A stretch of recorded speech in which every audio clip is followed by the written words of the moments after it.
Queridos, a paz do Senhor, nós estamos aqui para mais uma exposição na carta de Paulo aos Coríntios. Desta vez nós estaremos falando de 1 Coríntios capítulo 12, do versículo 12 ao versículo de número 30. Como de costume, nós não vamos tomar nenhum texto por base, nenhum versículo por base, porque falaremos de todos os versículos ao longo da nossa exposição. Amados, na última mensagem, na última exposição, nós falamos a respeito dos dons espirituais. E lembramos que o contexto que Paulo está falando aqui é o contexto do culto público, como que a igreja deve se portar no culto. Paulo falou sobre as mulheres, do uso do véu, Paulo falou sobre a ceia, e agora ele está falando sobre os dons espirituais. Dentro desse contexto, ele está ainda na linha de pensamento, falando sobre o mau uso destes dons. Na mensagem anterior, do versículo 1 ao 11, ele mostrou sobre a variedade dos dons, embora seja o mesmo Espírito. Existem vários dons, mas um só Espírito. E esses dons devem ser usados para a edificação do próximo, a edificação do nosso irmão, não para benefício próprio. Os dons são usados para a edificação do corpo de Cristo, da noiva do Cordeiro, da igreja do Senhor Jesus. Então, dentro deste contexto, Paulo vai agora descrever como é esse corpo que é edificado. Como é esse corpo que deve ser abençoado pelo uso dos dons espirituais. Dentro dessa realidade, Paulo ele vai usar uma figura de fácil compreensão, de fácil entendimento, mas de extrema profundidade, que é a figura de um corpo. Ele já havia comparado a igreja a um exército, a uma lavoura, a um edifício, e agora vai comparar a igreja com um corpo. Não qualquer corpo, mas o corpo de Cristo. Eu me lembro de uma frase de William MacDonald, quando ele diz assim: assim como o corpo humano é um instrumento pelo qual a pessoa se expressa a outras pessoas, o corpo de Cristo, isto é, a igreja, é um instrumento na terra pelo qual Deus escolhe se revelar ao mundo. Vou repetir. Assim como uma pessoa se expressa através do corpo, Cristo se revela ao mundo através da igreja. Isso é lindo. É muito bom frisar que essa figura de linguagem jamais deve tirar de nós a noção de quem Jesus é. Não é porque nós somos o corpo de Cristo, nessa figura de linguagem que Paulo vai usar, que nós devemos perder a noção de que Cristo é Deus, da sua divindade, da sua grandeza, da sua soberania. Então, longe desta imagem de nós, meros mortais, sermos o corpo de Cristo, longe dessa imagem diminuir a glória de Cristo, essa imagem coloca sobre nós extrema responsabilidade de sermos representantes legítimos de Cristo aqui na terra.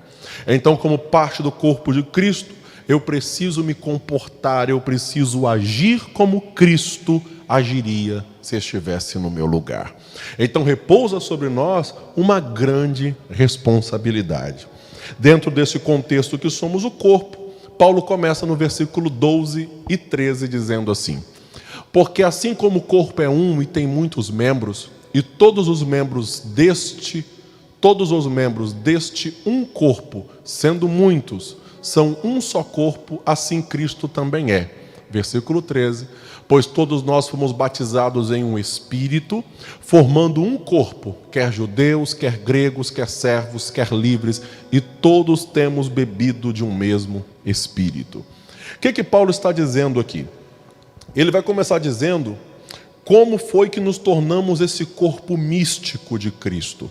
Não foi no batismo nas águas, mas no batismo no Espírito Santo, ou o batismo do Espírito Santo. A doutrina pentecostal, ela é diferente de outras nesse aspecto. Por exemplo, a doutrina reformada diz que batismo do Espírito, citado lá em Mateus, citado em Atos, e batismo aqui que Paulo está citando em Corinto, é o mesmo batismo. A doutrina pentecostal, que é a que nós seguimos, trata de forma diferente. O que é o batismo do Espírito e o batismo no Espírito? Vamos explicar. A discussão é muito longa, mas em suma, em resumo, é o seguinte: todo batismo deve ter um batizador, alguém que vai batizar, no caso, um batizador, um candidato, alguém para ser batizado, e um elemento em que essa pessoa vai ser batizada, ou seja, geralmente batizada nas águas. O Espírito Santo, quando o batismo é no Espírito Santo, é Cristo quem batiza o crente no Espírito Santo. Como assim, pastor? João Batista falou: eu batizo com água para arrependimento, mas aquele que vem após mim é mais poderoso que eu. Ele vos batizará com o Espírito Santo e com fogo. Lá em João está escrito: vocês serão batizados no Espírito Santo não muito pouco depois desses dias. Então o que é o batismo no Espírito Santo? É quando Cristo nos batiza no Espírito. É o que nós pentecostais chamamos de revestimento de poder. É Jesus quem batiza o crente. E o que é o batismo do Espírito? Aí é diferente. Por quê? Porque não é o Espírito, não é Jesus quem batiza o crente. É o Espírito Santo que batiza o crente no corpo, que coloca o cristão no corpo de Cristo. Então, o batismo do Espírito é a conversão. O batismo no Espírito é o revestimento de poder. Então, é muito bom nós diferenciarmos isso. Por quê? Porque nem todo crente é revestido de poder, irmão. Nem todo crente. Tem gente que é salvo em Jesus, é crente, mas não tem poder espiritual. Não tem condições de orar, por exemplo, por uma pessoa que está endemoniada, para o demônio ir embora, para o demônio sair. É uma pessoa que não tem revestimento de poder, falta capacitação espiritual àquela pessoa. Os discípulos de Jesus são uma clara prova disso, de vezes que eles oravam e as coisas não aconteciam. Nem todo crente é revestido de poder. Porém, todo crente salvo em Jesus foi batizado pelo Espírito no corpo de Cristo. Todo crente que tem fé legítima, fé verdadeira, fé genuína, o Espírito Santo batizou essa pessoa no corpo, fez com que essa pessoa fizesse parte do corpo de Cristo. Então, recapitulando, o batismo do Espírito é a pessoa inserida no corpo de Cristo. O batismo no Espírito é Jesus revestindo o crente com o Espírito Santo. Então a doutrina pentecostal difere essas duas coisas, para que a pessoa entenda o que é conversão e o que é revestimento de poder. Sabendo disso, Paulo vai continuar a sua linha de raciocínio e ele vai mostrar para a igreja que todos aqueles que foram salvos em Jesus foram batizados por esse Espírito no corpo. O Espírito nos colocou no corpo de Cristo. Todos nós bebemos do mesmo Espírito, que é a mesma figura de linguagem, que todos nós fomos colocados através da conversão, da atuação do Espírito Santo, juntos para fazermos parte de um corpo. Fazemos parte do corpo de Cristo. Por que é importante eu saber o meu lugar no corpo? Saber que faço parte de um corpo? Por 3 razões. Primeira delas, isso me dá a consciência de que eu preciso do meu irmão. Eu preciso saber o meu lugar no corpo de Cristo. Por quê? Porque nós, como um corpo, precisamos uns dos outros. Paulo vai falar sobre isso. Versículos 14, 15 e 16. Olha o que ele vai dizer. Porque também o corpo não é um só membro, mas muitos. Versículo 15. Se o pé disser, por que não sou mão? Não sou do corpo. Não será por isso do corpo? Versículo 16. E se a orelha disser, por que não sou olho, não sou do corpo? Não será por isso do corpo? Então Paulo está mostrando o que aqui? Nós precisamos uns dos outros, e essa consciência tira da pessoa um sentimento de inferioridade. Não faz sentido a pessoa se sentir diminuída, sendo parte do corpo de Cristo. Não faz sentido a pessoa se sentir menos, porque não tem determinado dom, e o contexto aqui são de dons espirituais, sendo que essa pessoa faz parte do corpo de Cristo. Mas muitas vezes esse sentimento de inferioridade espiritual e inferioridade ministerial, muitas vezes é real e presente na igreja.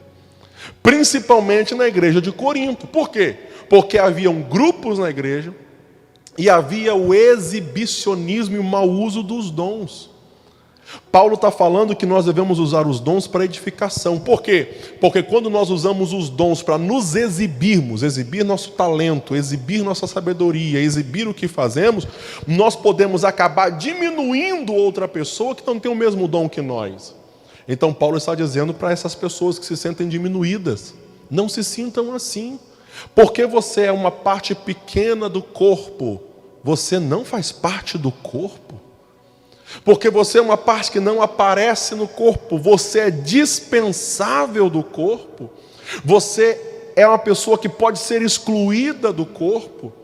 Então existe muitas vezes na igreja uma competição sobre quem vai aparecer mais. E Paulo está dizendo: não é isso. O corpo não funciona assim. No corpo todos são importantes. No corpo todos têm o seu valor. No corpo de Cristo todos têm o seu lugar, independente do seu tamanho. No versículo 21, eu sei que nós estamos aqui no 15, mas o 21, Paulo vai concluir esse raciocínio. Coloque o 21 para mim, por favor. Ele vai falar ainda sobre essa questão da superioridade e inferioridade. Ele vai dizer no 21 assim: e o olho não pode dizer à mão: não tenho necessidade de ti, nem ainda a cabeça aos pés: não tenho necessidade de vós. Então Paulo tratou da inferioridade, daqueles que se achavam menos, e agora ele está falando daqueles que se acham mais. Por quê? Porque a mão não pode dizer, o olho não pode dizer para a mão: eu não preciso de você. Nem a cabeça pode dizer para os pés que não precisa dos pés. Ou seja, eu não posso olhar para o meu irmão e dizer que não preciso dele. Eu não posso olhar para o meu irmão e dizer que não tenho necessidade dele, que a vida dele é indiferente para a minha vida. Uma vez que eu entendo que o meu irmão é importante, que ele faz parte do corpo, eu não vou desprezá-lo. Por quê? Porque ele não sabe fazer algumas coisas como eu faço, mas eu também não sei fazer algumas coisas que ele faz. Ele é importante para mim, ele tem valor para mim, e mais do que isso, ele faz parte do corpo que eu faço. Então esse sentimento de inferioridade de uns e superioridade de outros não pode haver na igreja. Quando existe esse tipo de sentimento de inferioridade e de superioridade, acontecem as disputas, as brigas, a perpetualidade de funções e de cargos, que a pessoa acha que ninguém tem condições de estar no lugar dela, de fazer o que ela faz. Muitas vezes o que contribui para esse tipo de sentimento é a famosa escada ministerial, que as pessoas acham que o presbítero é mais importante que o diácono, que o evangelista é mais importante que o presbítero, e Paulo está dizendo: não, a orelha é tão importante quanto a boca, a mão é tão importante quanto o pé, o coração é tão importante quanto os pulmões. Nós somos um corpo, não podemos ser superiores e também não podemos ser inferiores ao nosso irmão. Nós precisamos uns dos outros. Ele vai dizer no versículo 17, aí agora nós vamos voltar. Ele vai dizer no 17 assim: e se todo o corpo fosse olho, onde estaria o ouvido? E se todo fosse ouvido, onde estaria o olfato? Então a primeira coisa que Paulo tratou ali é que nós precisamos uns dos outros, não podemos ser inferiores nem superiores. Agora a segunda coisa, Paulo vai tratar que nós somos diferentes uns dos outros. Diferentes. Já imaginou um corpo, irmão? Isso aqui é um corpo deformado. Se todo o corpo fosse olho, imagina um olho gigante, andando sozinho. Que coisa horripilante. Imagine se todo o corpo fosse ouvido. Seria uma coisa assustadora. Então Paulo está dizendo não. Isso aqui de forma metafórica, lógico. Um é o olho, outro é o ouvido, outro é o olfato, ou seja, o nariz. Então, nós somos unidos, mas nós não somos iguais. Porque unidade não é uniformidade. Eu estou em união com os meus irmãos, mas eu não sou igual aos meus irmãos. E aqui a gente tem que amadurecer e tirar essa ideia de que só podemos nos relacionar com quem é igual a gente. Porque se todo mundo for olho, onde é que vai estar o ouvido? Nossos irmãos são diferentes, eles têm dons diferentes, talentos diferentes, mas fazem parte do mesmo corpo. Então justamente eu preciso me relacionar com o meu irmão por aquilo que falta em mim. Porque o que falta em mim, Deus deu para ele. Se eu sou o olho, eu enxergo coisas, mas se ele é o ouvido, ele ouve coisas. Então o que falta em mim está nele, mas o que falta nele está em mim. E todos nós trabalhamos juntos para que o corpo funcione. Essa diversidade, Paulo vai dizer no 18, não é algo natural, é algo de Deus. Olha o que ele vai dizer. Mas agora Deus colocou os membros no corpo, cada um deles como quis. Então por que um é olho, outro é ouvido, um é mão, outro é pé? Porque Deus quis assim. Se Deus quisesse fazer os crentes todos iguais, Deus teria feito linha de produção, todo mundo igualzinho. Mas Deus não nos fez assim. Deus nos fez diferente, Deus fez alto, Deus fez baixo, tem velho, tem criança, tem novo, tem adolescente, tem obreiros, tem membros. Deus nos fez diferentes. Tem o que fala alto, tem o que fala baixo. Tem as pessoas que são mais aceleradas, tem as pessoas que são mais devagar. São aqueles que são mais expressivos, são aqueles que são mais quietos. E por que somos assim? Porque Deus nos fez assim. Querer ser igual a outra pessoa é achar que Deus errou. Deus não errou. Deus te fez como você é, para que você se torne melhor naquilo que Ele te fez. Então, se Deus te fez como olho, seja o melhor olho que você pode.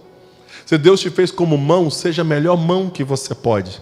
Se Deus te fez como diácono, seja o melhor diácono que você pode. Se Deus te fez como presbítero, seja o melhor presbítero que você pode. Se Deus te fez como músico, seja o melhor músico que você pode. Aperfeiçoe-se naquilo que Deus te colocou para ser e para fazer. Porque Deus quis fazer assim. E Deus não erra na forma que Ele nos faz. Quer ver um exemplo claro? Muitas vezes nós sofremos porque não aceitamos o nosso lugar no corpo. Um exemplo, minha esposa, quando ela, muitos anos atrás, nós não nos conhecíamos ainda, a vontade dela era pregar. A minha vontade era cantar, inclusive, não parece, mas eu fazia parte do ministério de louvor da igreja que nós reuníamos quando eu era adolescente. Então imagina, que tragédia. Não ia dar certo. Por quê? Porque eu não canto nada. E ela, para pregar, já prega bem devagarinho daquela coisa aqui, né? Não dá muito certo. Então o que Deus fez? Deus falou, não, vamos trocar esse negócio aí. Deixa ela cantar e você prega. Na verdade, Deus fez ela para isso e Deus me fez para outra coisa. Cada um no seu lugar. Se quiser mudar, o que vai acontecer? O membro sofre e o corpo também sofre. Então nós devemos trabalhar naquilo que Deus nos colocou para sermos. Sermos o que Deus nos chamou para sermos. Porque Deus não erra. Deus coloca os membros de acordo com a sua vontade e utilidade. Olha o que ele vai dizer nos 19 e 20. E se todos fossem um só membro, onde estaria o corpo? Assim, pois, há muitos membros, mas um só corpo. Quando Paulo disse se todos fossem um membro, onde estaria o corpo? Imagina, irmãos, uma orelha gigante. Como é que ia locomover-se, como é que ia funcionar? Ou seja, toda a uniformidade gera incapacidade. Se todos fôssemos iguais, nós seríamos incapazes e ineficientes como igreja. Então, é essa variedade que faz com que a igreja funcione. Não dá para fazer tudo sozinho. Deus nos colocou para dependermos uns dos outros. Então Paulo vai tratar de 3 coisas. Primeiro, nós precisamos uns dos outros. Segundo, nós somos diferentes uns dos outros. E por último, nós temos que cuidar uns dos outros. Olha o que ele vai dizer no 22. Ele vai dizer assim: antes os membros do corpo que parecem ser os mais fracos são os mais necessitados, ou os mais necessários. O que Paulo está querendo dizer aqui? Que tem membros no corpo que parecem ser os mais frágeis, mas são os mais necessários. Quer ver um exemplo? O nosso olho. O olho é muito sensível, muito sensível. Qualquer coisinha dói, você não consegue ficar com ele aberto, mas tira ele para você ver. Tira o olho para você ver. A falta que faz. Então parece ser uma coisa que por causa da sua sensibilidade é dispensável, mas é extremamente necessário. Não dá para ficar sem os olhos. Eu não consigo me imaginar sem os olhos. Da mesma forma que Paulo está falando para a igreja. Tem aquele irmão na igreja que parece que por causa da sensibilidade dele, parece que é dispensável, parece que é descartável. Não se iluda. Ele é necessário no corpo. Ele faz falta no corpo. Deixa eu te contar uma coisa. Houve uma irmã na nossa igreja que já partiu para o Senhor há alguns anos, irmã Zefa. A irmã Zefa foi uma grande mulher de Deus. E muito simples, muito humilde, chegava na igreja. E essa irmã, ela tinha Parkinson, né? Então ela tremia com as suas mãos, a sua fala, com o passar do tempo, foi ficando carregada, aquela fala muito simples e bem carregada. Alguém podia olhar para aquela senhora idosa e pensar, é uma parte muito sensível do corpo e é dispensável. Irmão, pensa numa mulher de oração. Eu me lembro que quando nós viajávamos para pregar, viajar e cantar em alguns eventos, quando nós viajávamos, ela ligava lá para casa e sempre era a minha esposa que atendia. Ela falava assim: irmã Rafaela, eu estou ligando para dizer que eu estou orando por vocês, para que Deus vos use nessa viagem. Irmão, aquilo trazia um conforto para a nossa alma, um alívio daquela cobertura de oração. Quando essa irmã partiu, a diferença foi visível. Foi visível. Era uma parte tão sensível do corpo, mas como faz falta no corpo. Lógico que ela ainda está no corpo vitorioso de Cristo, daqueles que já venceram. Mas para nós aqui ainda, igreja militante, igreja que está em batalha, que não vencemos ainda, irmão, como faz falta. Então aquela irmã mais simples, aquele irmão mais humilde, que parece ser aquela parte mais sensível do corpo, ouça-me, é necessário no corpo. A gente tem que parar de valorizar apenas as partes mais visíveis, mais à mostra do corpo, sabe? As partes mais vaidosas do corpo, porque todo o corpo é importante. Todos os membros do corpo têm o seu valor. Olha o que Paulo vai dizer nos versículos 23 e 24. Paulo vai dizer assim: e os que reputamos serem menos honrosos do corpo, a esses honramos muito mais. E os que em nós são menos decorosos, damos muito mais honra. Versículo 24.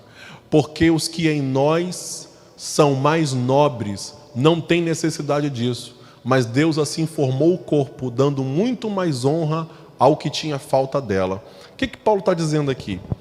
Os membros honrosos devem ser cobertos.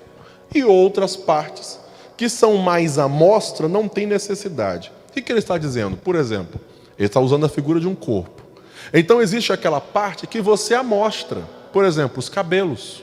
As mulheres sabem disso, os homens hoje em dia também cuidam muito dos seus cabelos. Eu não tenho muito cabelo para cuidar, mas as pessoas cuidam dos seus cabelos e amostram os cabelos. É uma parte visível. Por que você amostra tanto? Por que você deixa que isso fique muito à vista? Ele disse no 24. Porque os que em nós são mais honestos não têm necessidade disso. Ou seja, não tem necessidade de tapar uma parte do meu corpo que não é indecorosa. Mas existem outras partes do seu corpo que você não sai mostrando. Existem outras partes do seu corpo, você não vai andar totalmente despido na rua. Existem partes do seu corpo que você tampa, partes do seu corpo que é indecoroso você mostrar. Então tem partes do seu corpo que você tem justamente que tapar. Agora, olha que lindo que Paulo está dizendo. Não é porque essas partes do seu corpo estão tapadas que elas não têm honra. Ele disse exatamente o contrário. O fato de você tapar essas partes, você está honrando o seu corpo. E aí ele ensina algo lindo. Você sabia que na igreja existem aquelas pessoas que muitas vezes não aparecem, mas que são as mais honradas na igreja? Existem aquelas pessoas na igreja que muitas vezes não são visíveis, não sobem numa tribuna, não pegam o microfone, não têm grande prestígio, mas que são as mais honradas do corpo. Embora estejam escondidas, embora estejam ocultas, mas o corpo é honrado por Deus através daquelas pessoas. É isso que Paulo está dizendo. Ele vai continuar no 25 e 26.